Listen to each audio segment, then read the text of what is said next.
मधुरा भाग 9. कबीर प्रवीणची ड्युटी मधुराची मैत्रीण मेघना सबनीच्या बंगल्याबाहेर लावून घरी निघून जातो.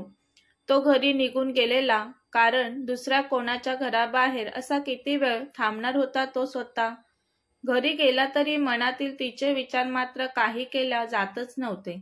सबनीसांच्या घरातून ही बाहेर का आली नाही, किती वेळ वाट पाहत होतो मी तिच्या बाहेर येण्याची, तिच्या म्हणजेच मधुराच्या. तो काही तासानंतर प्रवीणला कॉल करतो. आली का मधुरा घरातून बाहेर, विचारतो कबीर प्रवीणला. सर, नाही अजून आल्या बाहेर मधुरा मॅम, बोलतो प्रवीण. ओके, ठीक आहे, कबीर बोलतो. बारीक लक्ष ठेवा आणि A to Z सर्व काही इन्फॉर्म करत रहा मला. हो सर, प्रवीण बोलतो. सर्वात जास्त अस्वस्थ कोण असेल तर ती तेजश्री होती. तेजश्रीचं कबीर सोबत लग्न ठरलं नव्हतं, पण ठरण्याच्या गोष्टी चालू होत्या. तिच्या मते आज ना उद्या त्यांचं लग्न ठरणारच होतं. त्या दोघांमध्ये ही तिसरी व्यक्ती कोण आली, जिच्यावरून कबीरची नजरच हटत नव्हती. विचार करून करून तेजश्रीच्या डोक्याचा भुगा होत चाललेला. तिच्या मनाचे तुटून अनगिणित तुकडे झालेले. तरी तिला पडलेल्या प्रश्नाचे उत्तर काही केल्या मिळत नव्हते. ती मनातच रिचा आंटी, रिचा आंटींनाच विचारते मी. त्यांना माहिती असू शकतं त्या मुलीविषयी, त्यांनाच विचारते मी. तेजश्रीचं ठरतं आता असं. सबनीसांच्या घरी मधुराजवळ मेघना येते. मधुरा एकटीच मेघनाच्या बेडरूममध्ये बसलेली असते. मेघना मधुराला आवाज देऊन बोलते, ए मधू, तू एकटीच का बसलीस इथे? जेवण करण्यासाठी मी पाहत होती तुला. तू दिसलीच नाहीस मला हॉलमध्ये कुठेही. मी येणारच होते तुला बोलवण्यासाठी, पण ते माझे फ्रेंड्स आलेले, त्यांनी नाही येऊ दिलं. चल आता मी घेऊन जाते तुला जेवणासाठी. मेघना मधुराचा हात पकडते, बोलते, चल उठ पटकन, कसला एवढा विचार करतेस, चल. मधुरा अस्वस्थ असते, मनातून खूप घाबरलेली असते. तिची आणि कबीरची पार्टीमध्ये भेट झाली म्हणून. रिचा मॅडमनी मधुराला कबीरपासून दूर ठेवण्यासाठी हॉस्टेलवर पाठवलेलं. मधुराच्या शिक्षणाचा सर्व खर्च रिचा मॅडम करत होत्या. मधुरा रिचा मॅडमना जमेल तसे पैसे परत करणार होती, पण आता सध्या ती रिचा मॅडमच्या उपकाराच्या ओझ्याखाली होती. रिचा मॅडमच्या मनाविरुद्ध काहीच करायचं नव्हतं मधुराला. पाण्यात राहून मगरमच्छ बरोबर दुश्मनी परवडणार नव्हती तिला. त्यामुळे ती जास्त या विचाराने घाबरली होती की रिचा मॅडमना कळलं मधुरा आणि कबीर यांची भेट झाली आहे तर त्या कशा रिॲक्ट करतील. तिच्या शिक्षणावर त्या करत असलेला खर्च त्यांनी थांबवला तर.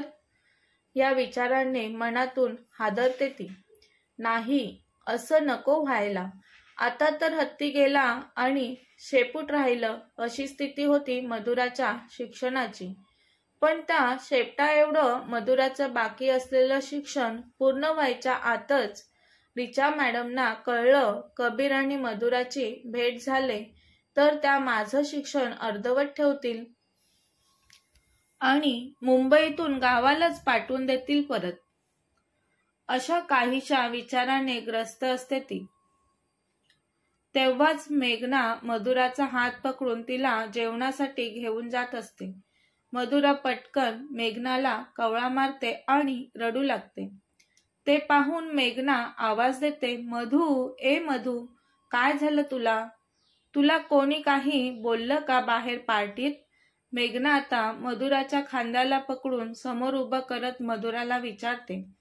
कबीर सरांविषयी सर्व भडाभड सांगून मन मोकळं करावं असं वाटत होतं मधुराला, पण तिचं मन नाही, नको. मेघनाचा स्वभाव पाहता ती लगेचच या गोष्टीचा हंगामा करून कबीर सरांना जाब विचारण्यासाठी जाऊ शकते.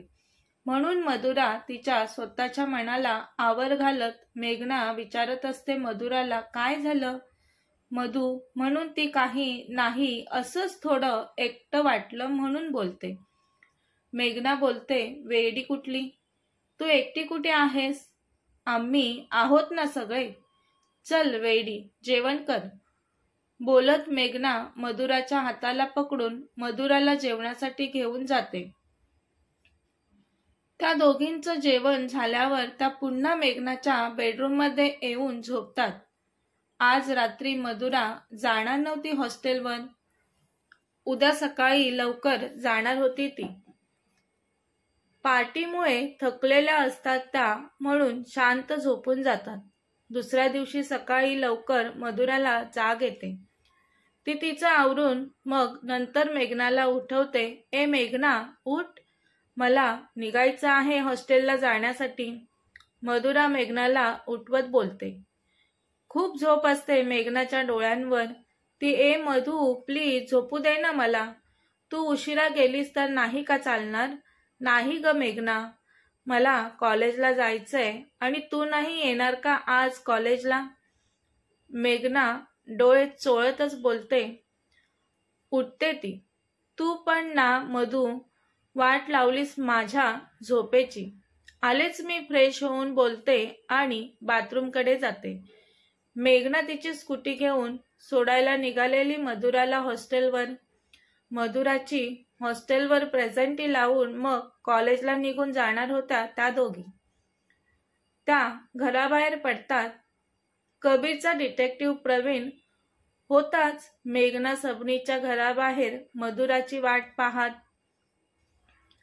त्या जशा घराबाहेर पडतात तसा तो त्यांच्या न कळत त्यांच्या मागे मागे त्यांचा पाठलाग करत त्यांच्यावर ऑच ठेवून होता. कबीरने सांगितल्याप्रमाणे सर्व माहिती तो कबीरला पोचवत होता. आतापर्यंत कबीरला मेघना कोणत्या हॉस्टेलमध्ये राहते आणि कोणत्या कॉलेजमध्ये जाते हे कळलं होतं, पण तो तिला भेटण्याची जास्त घाई करणार नव्हता. पार्टीत रागवली होती ती त्याच्यावर. तो तिच्या मागे गेला होता म्हणून. तेजश्री ऑफिसमध्ये रिचा मॅडमना ग्रीट करते. Good morning aunty. Good morning बेटा, रिचा बोलतात. तेजश्रीला रिचा विचारतात, तेजश्री, काल सबनीसांच्या पार्टीत गेलेलात ना कबीर आणि तू? मग पार्टी एन्जॉय केलीत का दोघांनी? तेजश्री चेहरा पाडून हू बोलते फक्त. तसं रिचा बोलतात, काय झालं? तुझा मूड अपसेट दिसतोय. त्यांच्याशी काही न बोलता शांतच असते तेजश्री. रिचा तेजश्रीला बोलतात, काल काय झालं पार्टीत सांग मला. तेजश्री बोलते, आंटी, माझं लग्न तुम्ही कबीरसोबत ठरवताय ना? पण कबीरला माझ्यात इंटरेस्ट आहे असं वाटत नाही मला. रिचा बोलतात, नाही ग, असं नाही बेटा. तेजश्री बोलते, आंटी, असंच आहे. त्या पार्टीमध्ये कोणीतरी एक खूपच सुंदर मुलगी आली होती. माझ्यापेक्षा ती सुंदर होती आणि पार्टीत कबीर नुसता तिच्याकडेच पाहत होता. माझ्याकडे तर त्याचं लक्षच नव्हतं. त्याने माझ्याकडे पाहायला हवं होतं ना. मी त्याची होणारी बायको आहे. तुम्ही आमचं लग्न ठरवत आहात. मग तो त्या मुलीमध्ये एवढा कसा हरवत होता, तेही मी त्याच्या सोबत असताना. रिचा यांना कळतं ती मुलगी कोण असेल ते. तो मधुराच्यातच हरवत होता. दुसऱ्या कोणत्याच मुलीकडे त्यांनी आतापर्यंत पाहिलं नव्हतं कधी. पण मधुराला तर मी हॉस्टेलवर पाठवले आहे.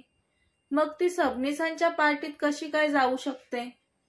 छे, शक्यच नाही हे. त्यांचा तर विश्वासच बसत नव्हता. सबनीसांच्या पार्टीत मधुरा येऊ शकते ते. सबनीस कुठे आणि ती फडतूस गावाकडची मुलगी कुठे? त्यांच्या घराच्या गेटवर पण तिला एंट्री मिळणार नाही. रिचा बोलतात, तेजश्री, तुझा काहीतरी गैरसमज होत असेल. त्या आता मुद्दाम तेजश्रीला बोलतात, कबीरच्या आयुष्यात अशी कोणती मुलगी असती तर त्याने सर्वात पहिलं मला सांगितलं नसतं का? मी मॉम आहे त्याची. माझ्याजवळ तो सर्व काही बोलतो. तरीही मी विचारेल त्याला, सबनीसांच्या पार्टीत कोण मुलगी होती ते, जिच्यामुळे तू तेजश्रीला पार्टीत वेळच दिला नाहीस. तेजश्री, तू काळजी नको करूस. कबीर तुझाच होणार आहे. तेजश्रीला तेच हवं होतं.